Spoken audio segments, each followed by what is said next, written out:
Welcome to JSC online class. My dear students, how are you all? Hope all of you are fine. This is my second class with HSC students. So, ICT class for HSC students, class number 2, chapter 4, chapter name, Introduction to Web Design and HTML. Today I will discuss on IP address, domain name and URL. My dear students, stay home and enjoy our online classes. HSC ICT class number 2 chapter 4 chapter name Introduction to Web Design and HTML. IP address. IP stands for Internet Protocol. Any computer or computing device that is connected to the Internet will have its own unique address or IP address. IP addresses are sometimes called QWERTys because they are written in a series of 4 numbers separated by periods or dots.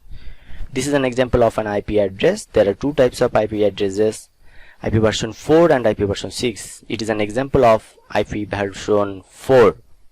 It can be represented by dotted decimal notation or binary representation. It is a 32-bit address. Domain name.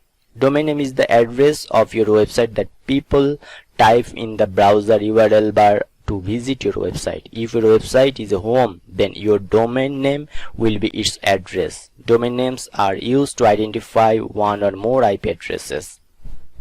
Types of domain name: .com, that means company; .org, that means organization; .edu, that means educational site; .info, that means information; .gov, that means government.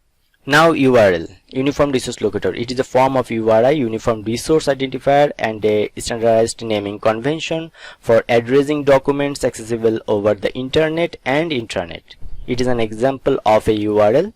Suppose you are going to browse the Google website and the URL will be http://www.google.com. Here http is the protocol, www is a subdomain, and Google is a domain name. This is SLD, that means second level domain, and .com is a TLD, that means the top level domain. Thank you.